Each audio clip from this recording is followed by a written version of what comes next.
What's keeping you up at night? Hello, everyone, and welcome to the Bedtime Edit podcast. I am your host, Alanna McGinn, and today we are tackling a topic that, as a woman myself in midlife, where I've gone through a huge midlife transition, a big change for me and something that has definitely kept me up at night is finances and worrying about money and all the money talk. There's a lot that I'm learning in midlife, and a lot that I was kind of thrusted into learning very quickly was better financial education and better financial literacy, because I think if anything's keeping us up at night, it's definitely that.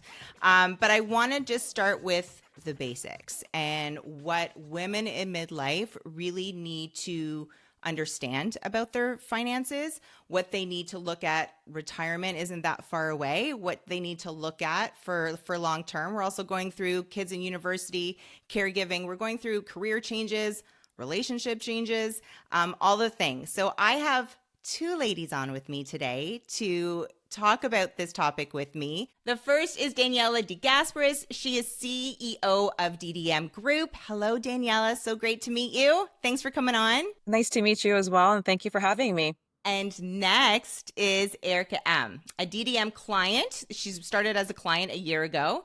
And as she began planning retirement, she has actually joined the DDM Group. So welcome, ladies. Thank you. So tell me a little bit, Daniela, about DDM. In my research with DDM, I noticed that it has in my opinion, a very different blueprint than other financial institutions that I'm aware of. So tell us a little bit about your journey, why you created DDM, and what your journey was to get there. So it's an interesting one. Post-divorce, I was married to a pretty wealthy family, so I learned quite a bit through that duration. Coming out of the divorce, I had to kind of figure out on my own what I wanted to do and how I was going to build what I came out with. And what I came out with was not sustainable for the rest of my life. So it was looking at building, preserving, protecting what I currently had. And so on that mission of finding my own experts, I did. It took me a while, but I found people that I wanted to work with and I was clients with.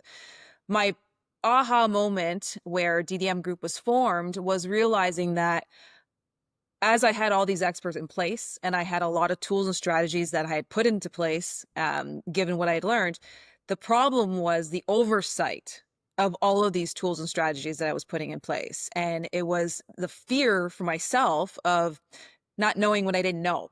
And what was it that I didn't know And so at that moment, it was, oh my God, I need a quarterback. I need an oversight system that's overseeing everything that I'm doing, making sure I'm not leaving any risk or opportunity on the table.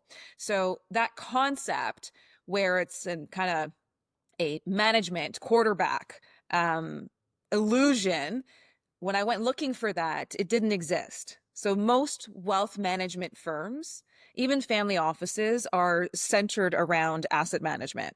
That's not what my focus was. And given my age and given where I was headed and what my goals and objectives were, that wasn't my answer. They couldn't help me, nor did they have the infrastructure to help me. So realizing that niche that I needed for myself, the assumption for me was that there's a lot of people out there that are like me, and especially in that medium to high net worth arena of building and preserving and minimizing tax, retirement planning, legacy planning, all of that, how do you have that all happening under one roof? So for me, the answer was, okay, I'm going to build it. I need it. More people are going to need it. And so it was creating this integrative, collaborative approach to building and protecting wealth. Like everybody can make money, but it's what are you doing with it? How do you keep most of it in your own pocket instead of being constant partners with institutions like our friend, the CRA, right? So that's the goal. So it's building and protecting and executing your own goals to the life you want to lead.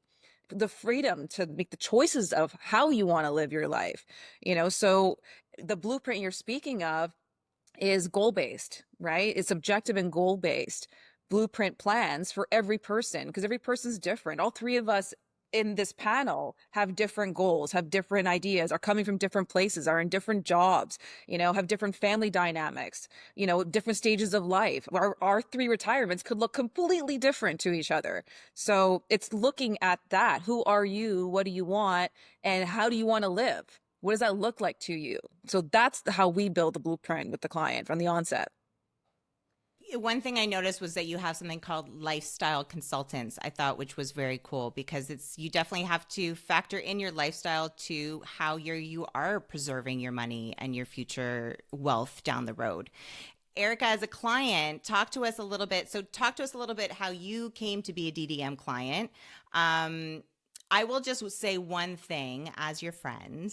Watching everything that you are doing right now makes me so happy. And I know I sent you a post saying, like, I'm so proud of you, because I know that everything you are doing right now, you want to be doing. And that just makes me just feel joy. So talk to me a little bit about your journey becoming a DDM client, and from the client side, what you're getting from that. So for me, what happened was a life transition. I had sold YMC, which was a company that you and I worked together on. It was a platform for moms and a marketing agency together. So I sold that to Toys R Us Canada. And at the same time, my husband and I separated. And so I was going through a major transition in life. And I was worried about my financial future, because I am getting close to what is typically considered retirement age. Although I don't want to retire, I love to work and create, and I love earning money, but I also want to be safe. So a friend of mine who I was working with in the media business said, "Oh, you should talk to these guys at DDM." And I was like, no, I'm good. I have someone managing my investments. She said, "No, these guys are different." And she said, "Just go." So I thought, well, I'm going to take a couple of hours out of my life. And my life changed with 2 conversations. And so what I understood was they do something very different than someone who takes your money and invests them in stocks or, RSPs. That is not what they do.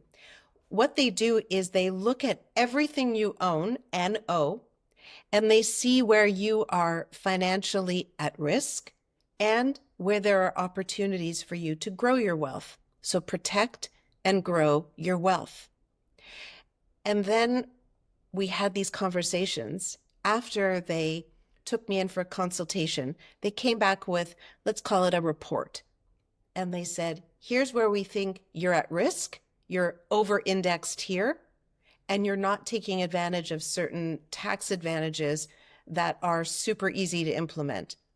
And growth.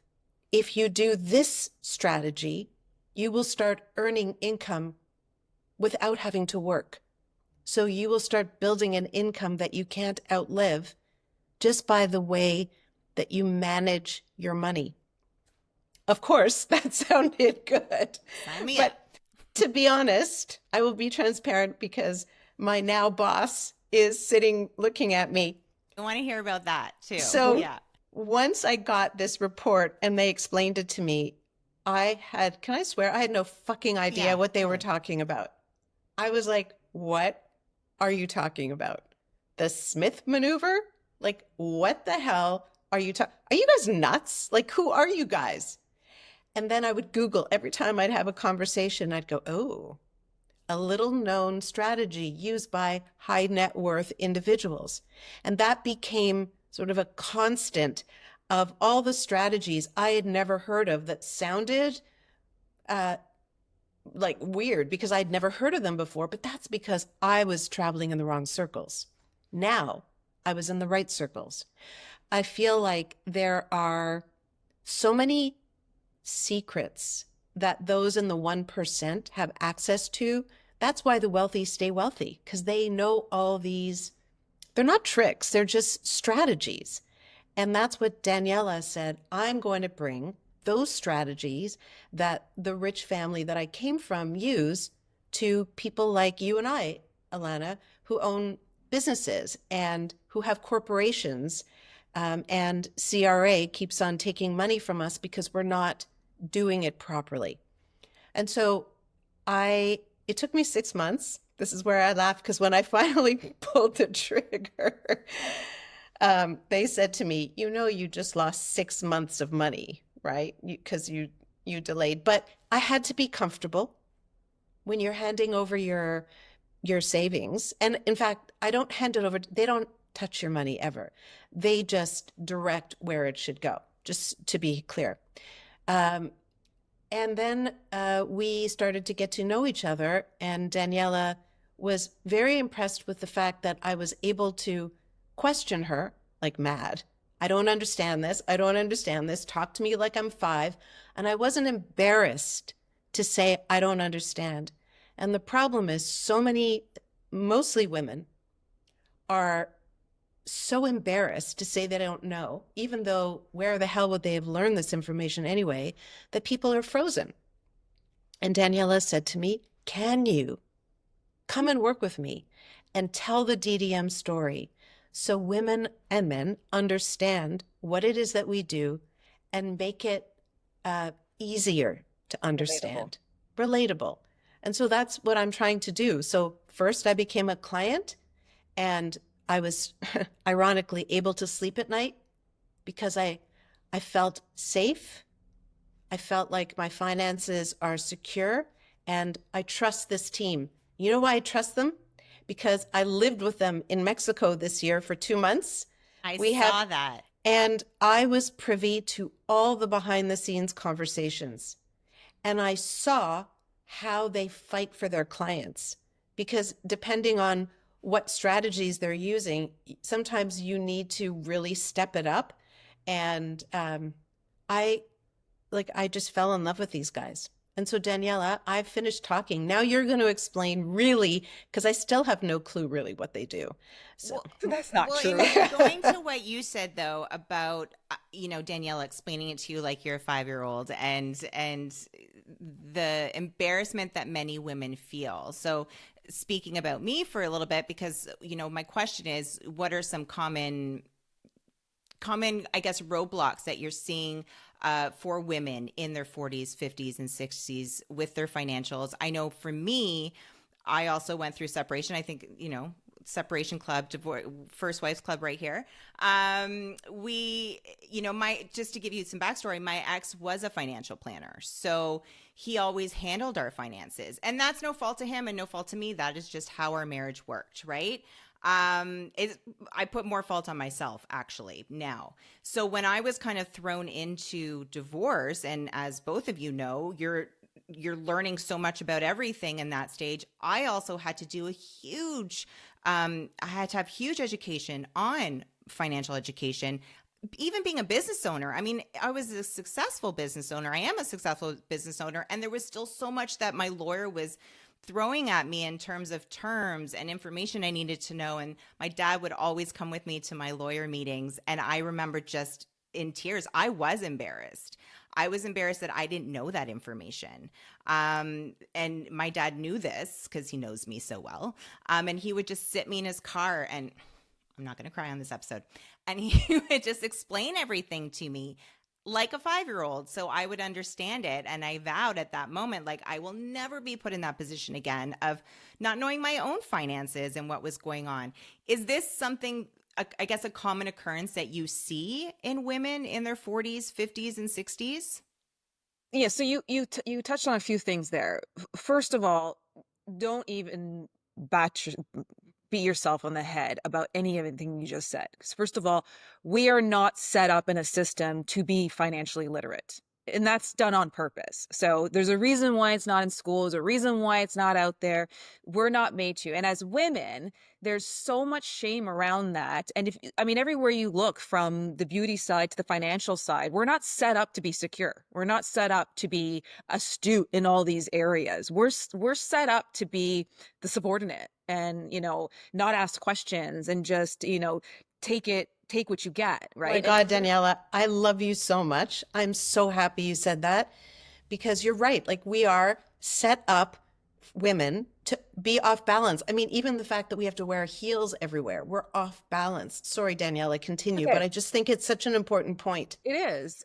And a lot of, and then you go into marriage and, it's like you get into this role and that's, generational wealth trauma. That's generational wealth transfer of emotions and thoughts and culture. And so when you're in those environments and you have nobody on the outside also teaching you, or you have parents that, came here, immigrants, and started and built, and maybe they were entrepreneurs and then, their whole focus was, you work your ass off so that you can buy a house and get a mortgage and then live the rest of your life to go pay that mortgage. And nobody thinks beyond that, right? Mm-hmm. So you have all these exterior components that are guiding you in your life. And then you use your example, you get into a marriage and you're married to a financial planner. Well, that planner is attached to an institution. So the only thing that planner or advisor is going to know is what they're told from their higher ups in that institution. So at what point does any consumer walk into an institution and they're looked at with an unbiased vision to provide a blueprint for them that's in their best interests? It's impossible. So if you look at that whole cycle and your life, how are you supposed to circum that? How are you supposed to beat the odds? How are you supposed to build out into something that you can benefit from entirely? It's impossible. So unfortunately, there aren't a lot of us out there that kind of say, listen, come here, we got you. This is what you have. You're an entrepreneur. This is what you need to do. This is how you need to be structured. You got to look at what you're doing, the decisions you're making, the implications from a tax side, implication from an investment side, the implication from a retirement planning side. Like all of those components need to be looked at. Where are you going to learn that from? Nowhere. Because if we were set up to be all entrepreneurs, most institutions would be bankrupt. So that's never going to happen. So to your question, how do women in their 40s, 50s, and 60s, who all have different things going on and are coming from different areas, but the consistent thing is, no matter what, you have to be your own advocate, right? And you hear that all the time within health, financial, everything you're doing, you need to be your own advocate. How do you learn things that you don't know? How do you know what questions to ask when you don't even know what the beginning or the end result is going to be? How do you know? So how do we start? So my next question to you is, okay, let's start at the basics, right? But not everyone was in our situation where now we had complete control over our finances. So if a woman who is listening to this, who is potentially in a happy marriage and a happy partnership, but wants to have more financial know-how on her finances or more financial input and control in their finances, how do we start those conversations with our partners, with our financial institutions? Because there's two sides. There's the women who, it's a joint financial situation, and then there's women like us who it was on our own. How do we start those conversations? So two things there. One, conversations within couples. Nobody plans for divorce. Nobody gets into a marriage wanting divorce, right? So you've got to set the precedent from the beginning, or start at any time. Just start is having open dialogue, right? Just because two people get along and they're, in a great relationship doesn't mean that their goals are the same from beginning to end, right? Marriages go through different types of relationships. Kids grow up, kids leave, you get to dating again, you're empty nesters, whatever it is. Goals change, personalities change, growth happens. So conversation, communication needs to continue consistently throughout that marriage with open dialogue. What is it, what do we want to save for? What are our goals? What do we have in place? What kind of security do we have in place? What do we want our life to look like when we're empty nesters? Because all of those discussions, the answers to those need to have started yesterday, right? So it's the open dialogue with partners, because most people don't have that dialogue. Right. A lot of people, there's one person that's making those decisions and the other person's kind of just like, coasting by, and that's not a bad thing either. Right. Yeah. The dynamic of a relationship, everybody chooses their role, but God forbid, when something does happen, you're not prepared. So what I would suggest is, number one, make sure you're keeping an identity. 100%. Keep credit cards in your own name. Have an emergency fund. Just have something that's yours. And if you're able to and have your own asset or your own investment, just something that you can have for yourself that you own. Because the worst thing that happens, and this somewhat happened to me because I had 2 credit cards that I had just kept because from when I was 8, I was an entrepreneur before.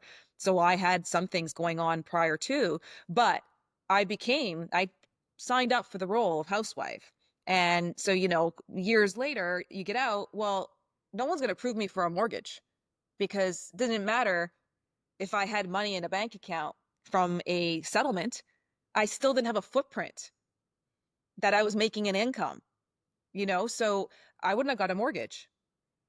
So having your own identity and having some savings to prepare you in case anything should happen. No one's hoping for it to happen, but life is life. Transitions happen, people change. You can't control what you can't control. You can't control human nature. So just prepare yourself and make smart decisions before the marriage, during the marriage, and post marriage. In my And case, education. I had a prenup. So when I got married, I said to my future husband, I don't know what's going to happen down the road. So to ensure that we never fight about money, we're going to decide today, before we're married, what's going to happen if we get separated and divorced. And so when we did get divorced, there was zero fighting because we had a roadmap already. I think that's so important. Cohabitation agreements, now having gone through a divorce, cohabitation agreements, all of those things, like just having that roadmap in place and doing your homework before. I don't want this episode to be a divorce episode because, again, I know a lot of women are listening to this that aren't in that stage. But if you are taking that route, get all your homework done first. But I think it's first. not about being divorced or something like that. This conversation is about being proactive and protecting yourself. Don't be afraid to ask questions to anyone and everyone. So what Daniela's team does, they are literacy teachers to some degree. When someone becomes a client, they have diagrams to explain the different concepts and why there are certain suggestions or the effect that making this decision will have on the future growth of their net worth, because they understand that most people don't understand. And so you need to find those types of people. The banks don't do that. That's not their business model. They just want to sell you stuff. Mm-hmm. Find someone like Daniela's team who literally has your best interest at heart and wants to arm you with information so you can make wise decisions about your future. And Alanna, you made a comment. So education wise, one thing I'm starting to really get so turned off with is social media, because there's so much noise out there and there's people that are so desperate for information because they're stuck and they're looking to the internet and they're looking to social media, TikTok. And there's so much bullshit out there that's not accurate, and these really, get rich quick scenarios. And listen, if you're that person, go, all the power to you. That person usually ends up blowing themselves up at some point. So, for us, and our motto is, you got to read, yes, but read books that are actually going to teach you something, not a book that's going to teach you how to, scam your way through and look at quick fixes, because that never works out, right? Our ideology in the essence of DDM is safety, security, and trust. So it's not about, putting $1 here and making $10 in 3 days, right? We look at diversifying you, first of all. That's most important. So, one of our mottos is don't have all your eggs in one basket, because you never know. So it's all about prior proper planning. But when you're looking at building wealth and protecting wealth, obviously you need to have some wealth in order to do that. You need some cash flow. But if you have that and it's strategically placed in a diversified model, then, you're good making a 6 to 12% return amongst all your diversified portfolio. But it's looking at, what is it going to cost you to do this, right? That's what you have to measure, is what is the cost and what's the value proposition. Most people don't ask that to firms, like, what am I paying you? Are you fee based? Are you commission based? And then if somebody says fee based, okay, well, what's your value proposition? How do I look at your value to me? Right. So when somebody, I'll tell people, ask me that question. You should be asking that question. What's your value proposition? And right off the bat, I'll tell them the reason why we do an assessment with you is because if I can't make you 3 to 5 times what you're paying me as a service fee, because we're a service-based business, then I'm not going to take you on. Because where's the gratification for us to build with you if we're not increasing your net worth? We're not here just to have conversations and lunch and coffee, right? So the value proposition is if we can't increase your net worth and also we give you 3 to 5 times what you're paying us, there's no business for us being in business together. Right. Do you find that with today's climate too? I mean, I feel like, again, women are learning so much as we go on now with financial education, but do you find with today's climate, do you find women are, I guess any client, women or men, are more worried about investing money and taking that step, or worried about their current investments now? I'm not, because I was very wise and my portfolio is so diversified thanks to the work that the DDM team did with me, that I remember there's one of the people on the team, his name is Michael, and when all the stocks were plunging and he said, "Don't you feel great relief now?" Because I have one part of my investment is with stocks, which is sort of connected to Trump's whims. And then I have other, we call them silos or bags, where it is not dependent on the craziness of the world markets. They're safe, they're slow, they're steady, and there's so many tax benefits to the kinds of investments that I'm in now. So what would be in saying what Erica said, on a client side, what would be the questions that we would need to ask our financial institutions or DDM to feel safe and secure like that in this day and age? And first of all, it's understanding yourself, like how risk adverse are you? What are you looking at? What do you have? What do you have access to? What is your income like? How does your business produce income? So it's looking at those things first, and then looking at what you want to do. So if you're small and you want to start building, well, you go to a bank, you're going to be offered GICs and mutual funds predominantly, if they're actually talking to you, right? And I'm not here to bash banks. Like, banks are great for purposes that they offer, but when they benefit you, and it's knowing how to structure those benefits, right? So questions to ask are, what's something that could protect me? Can I put money aside that I can grow and not need it, not have access to it? Well, then that would be different products, right? Or do I need something that can create income for me that I can take out right away and use and still grow as I'm using it? So it's not about the questions to ask. It's really looking at what the individual has and what they have access to in order to start building something. The point is just start. If this person's small and doesn't have much, then get yourself a savings account and just start putting away certain things, because you just start. You have to start somewhere. Do you notice, so in going off of that, do you notice that, so I'm going to tell you guys a funny story, and this is just showing kind of generationally how I feel trust in institutes have changed. My grandparents lived in Montreal with my aunt, and when they passed, I inherited their bedroom furniture, beautiful bedroom set. So when they passed, my aunt moved here to Toronto and moved their bedroom set into my house. And I remember walking into my bedroom to, the movers had left, and walking in, and the 2 night tables, the drawers weren't put back in yet. And I remember seeing 2 envelopes on the bottom of the night table, so that if the drawer went over it, it would be covered. And I'm like, what is that? So I go closer to it, and sure enough, one is a bank money envelope full of money.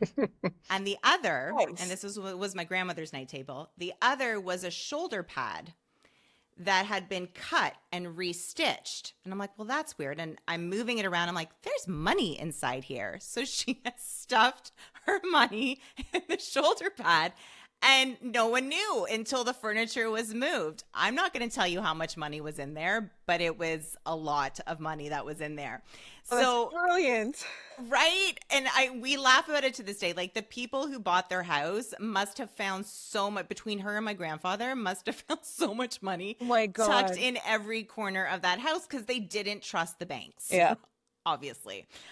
So do you see, obviously there's a change in, that's an extreme account, but do you see a change in the younger generations in having more trust, knowing more financial education than perhaps our generation does or do? I see both. So you see people that are still thinking like that, not so much the mattress, because there's not many industries that are making cash.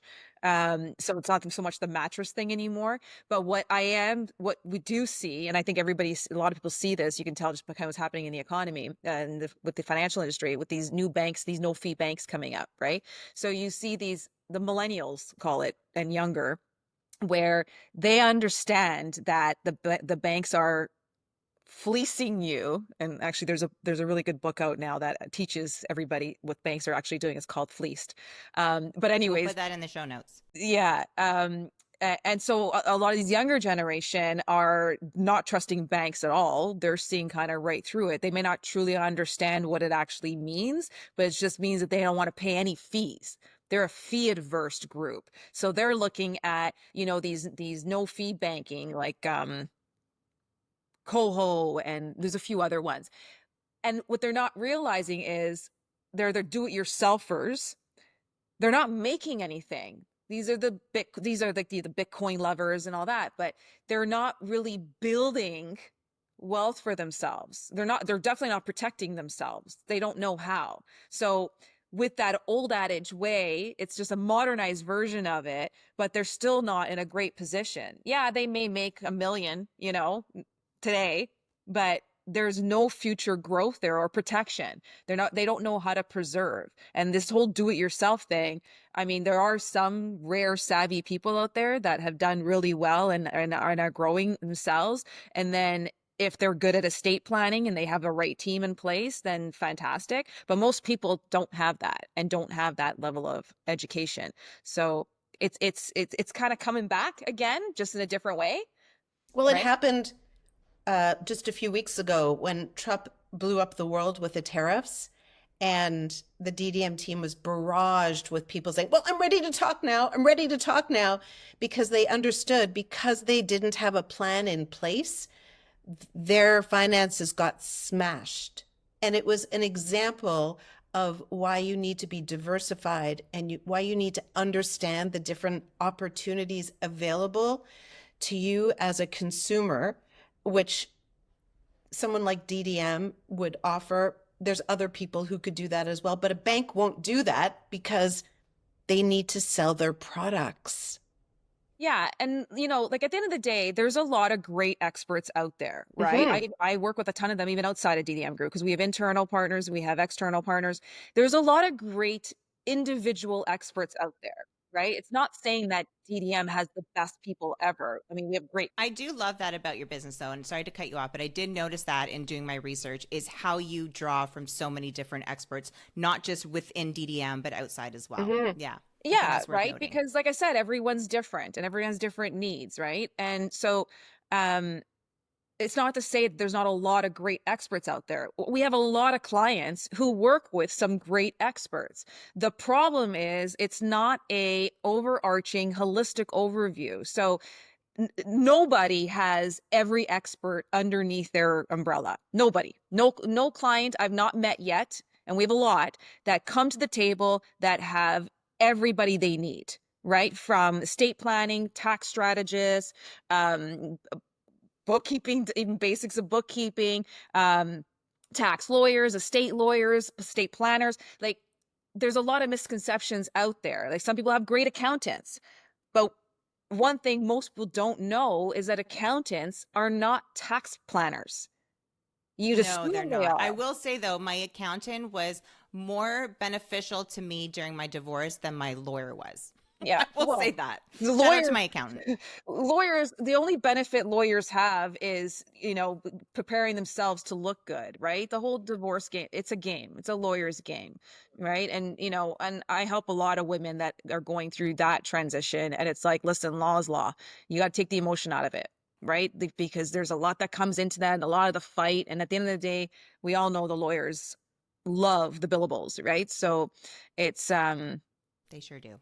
yeah. And so back to the experts, right? So it's not about nobody having a great expert on their team. It's the collaborative. And when I go back to the quarterback terminology, right? It's the oversight and quarterback, which is what I need. I had great experts that I was working with. They were doing wonderful. It took me a year to find people that I really wanted to work with, right? That were great communicators, that they had a great value proposition, that they actually cared about me, asked me questions about my goals and my kids and the things that I wanted and where I was at and checked in with me, right? They were great.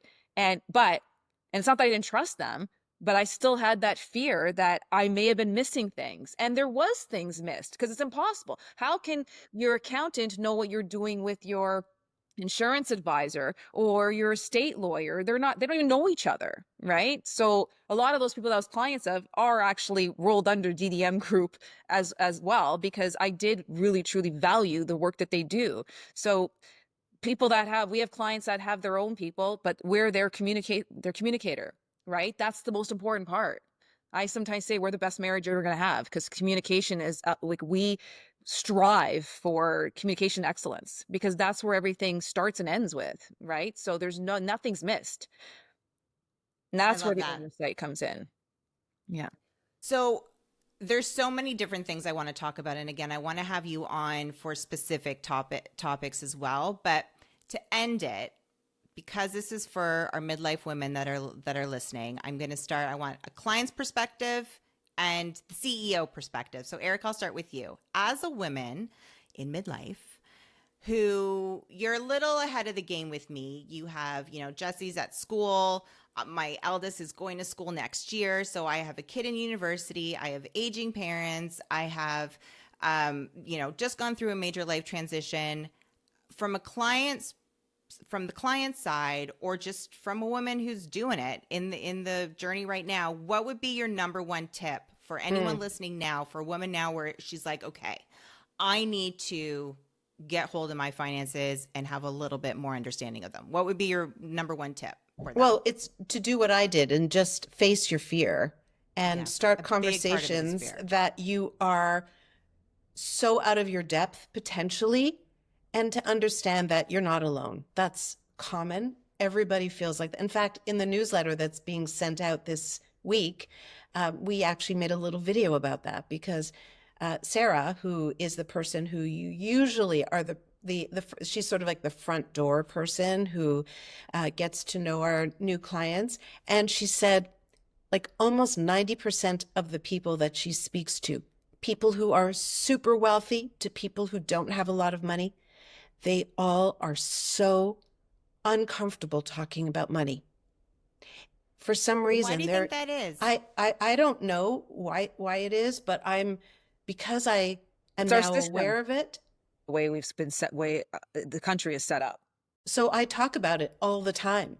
I talk about it with my friends. I talk about it, in the public like this. I talk about how uncomfortable I was. And, my business was very successful. We were making $1 million a year with a bunch of women working out of their homes across the country. And yet, in many ways, I was financially illiterate. But that's okay. Yeah, where I wasn't else making millions, but same thing. Where else would I have learned it?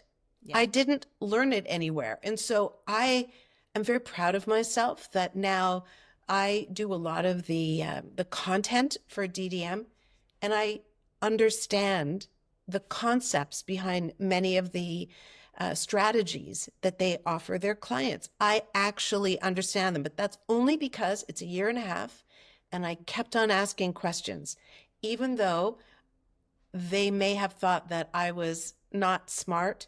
No, they realized how smart I was, because I wanted deeply understand it. I didn't want someone to be doing something on my behalf that I was not 100% comfortable with.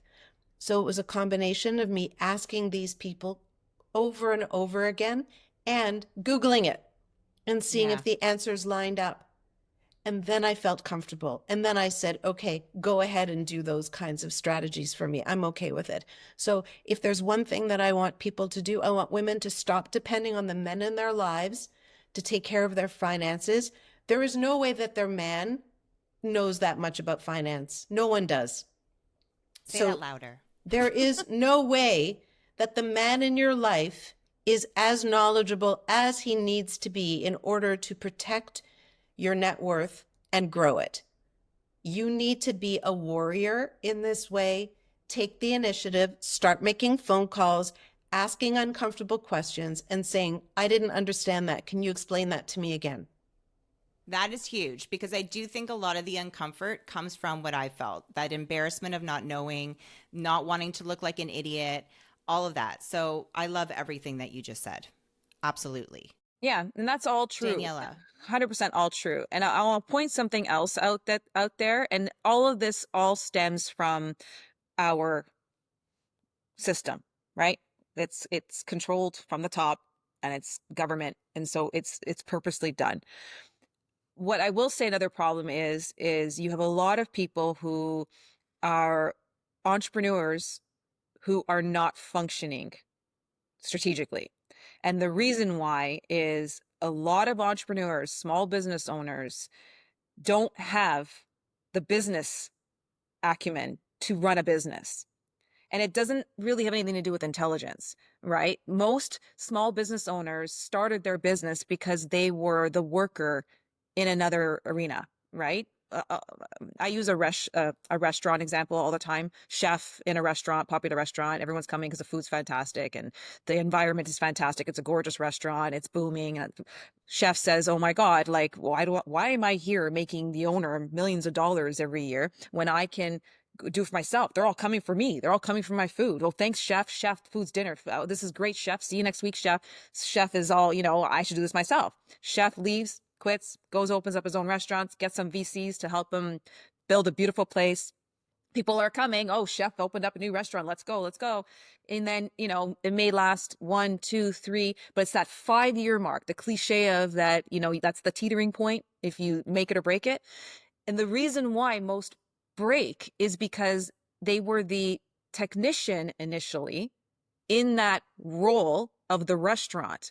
They didn't realize that the business model of the restaurant is not just the chef. Yes, an important component, but there's so many other facets to building the business that were required to basically have the doors open, from the maitre d', from the waiter, the busboy, how the reservations were made, how the service is, how the waiter's serving the food, the communication, the wine sommelier, like all these different elements that complete the experience of the business operation. The chef had no idea about. He didn't know what was happening behind closed doors. He just knew what was happening in his vision. So most entrepreneurs today don't understand that, number one, and two, don't have proper business structure in tow, which then ends up, again, we always come back to talking about tax, right? If you're not set up structurally properly to not be in, the golden handcuffs with CRA, then all this money that you're building and making, you're saying bye-bye to it, half of it every year. So we get a lot of those clients. It's like, okay, we're going to put a stop to the funnel that's going to the CRA, and we're going to get your dollars working for you in other streams to get your tax coming back to you tax-free and building out for retirement. So no one's going to know to ask those questions. Yeah. Because how do you ask those questions? Because in order to do those strategies, in all honesty, it takes about 5 different experts. So yes, people like Erica come through our doors, our clients come through the doors, they have access to these strategies, but they're not just wham, bam, thank you, ma'ams, right? These take work. These take collaboration. These take people putting time in. The execution looks very simple. We make everything look seamless because we want the client experience to be smooth and seamless and easy, right? And we're storytellers, right? That's how we talk to you like you're 5. It's not to insult you. It's to make this fun and entertaining and relatable and understandable so that we want you to leave our office or our call being able to relate exactly what you just did to somebody else. Mhm. Right? It's the experience. Because if you can't talk about it, we don't market. Our whole business is based on referrals. It's clients. Erica came to us from another client. Like everybody true. comes to us from another client. Clients are constantly referring clients because it's their stories. They understand it. They're in a different position. They feel that they're empowered. That's where the gratification comes for us, is the empowerment to actually know what you're talking about and watching your dollars rise and less going out to our friend. Alanna, remember Yes. I said to you, you need to go through the process, and you said, Yes. I'm okay, I have somebody. I know. I knew you were going to bring that And up. I was saying, you don't know what you don't know. You're And right. by saying that, you are missing out on some key information that can really benefit you. I am realizing that now after having this conversation. So I will be in touch with you, Daniela. But where else can everybody get in touch with you? And again, we'll put all this information in the show notes. So you can reach out if you'd like to speak to me directly. You can reach me at info@ddmgroup.ca, and I will see that. You can go to our website, which is ddmgroup.ca. We are also on LinkedIn. You can find me on LinkedIn or social media. ddm.group is the Instagram handle. Which I run. Erica? I Yes, run I know that. you do. And I I know love you do. You I do a love great our job. I love our Instagram because I feel like it does the job of explaining to people very simply who we are and the kinds of things that we do. Very, very simplified. We don't go into any detail, but it just sort of gets people thinking, oh, that sounds like me. Because, for example, Alanna, the age group that you're in, that I'm in, we are just pre retirement. Mhm. If we are not planning today, we are going to be in trouble in 10 years. So this is the people who know me from Much Music and from YMC. Listen to me. I have always been very protective of women. I remember when we all started in the Instagram or the social media game, and all the brands were coming to us, and I was like, do not work for free. Ask everybody, all the brands, what's your budget? Well, now, fast forward, I'm saying to you, what is your retirement plan? I want you to be able to answer that question. Right. And Alanna, Yeah. just you made another point before that you asked me, and it was about, what should women in their 50s look at right now. So Yeah. I'm finding a lot of women in that age group, they've worked, they've built a business, they've grown the business, and now it's looking at their next steps. And the biggest question that I get is, how do I transition? I have this business, and like, do I sell it? What's the value of this business? How do I even go about that? So it's that age and the next steps of that, 'cause nobody's talking to that woman. I need to have you on for that conversation because that's Yeah. a whole, in my opinion, because I'm in It's that. massive. Yeah. Because we do that too. We do that. We help businesses scale, and so that's all on the structure side and the consulting side. But that's a really big area that no one's talking to these women. And by the way, that demo, the 50 to 65 are holding the most wealth. The Yes. generational wealth transfers coming. $1.3 trillion is moving from 2023 to 27, I think. So and no one's talking to these women. And they're going to be transferring this money off to people who don't even know what to do with it. They're going to blow themselves up. So that is you're right. That's a massive, massive topic. So we deal with that too. We will chat about that. Thank you so much. I don't want to take up any more of your time, but this was exactly what I wanted for this episode. I think this is a great listen for anyone who is just wanting to understand more about their finances. And I love that you got to share about the DDM group. Loved meeting you, Daniela. We will be chatting more. Thank you, Alanna. Erica, you know I adore you. And Thank I you. will be having you on again for, I don't know, just to talk. I just want to chat with you and catch up. Sure. But thank you so much. All their information, everybody, will be in the show notes. You can listen and download anywhere that you listen to podcasts. And thank you so much for joining me and Daniela and Erica on this episode of the Bedtime Edit podcast. Thank you for having us, Alanna. Yes, thanks, Alanna. Find new episodes of the Bedtime Edit every other Monday. Follow and subscribe on Apple Podcasts, Spotify, YouTube, or wherever you listen to podcasts.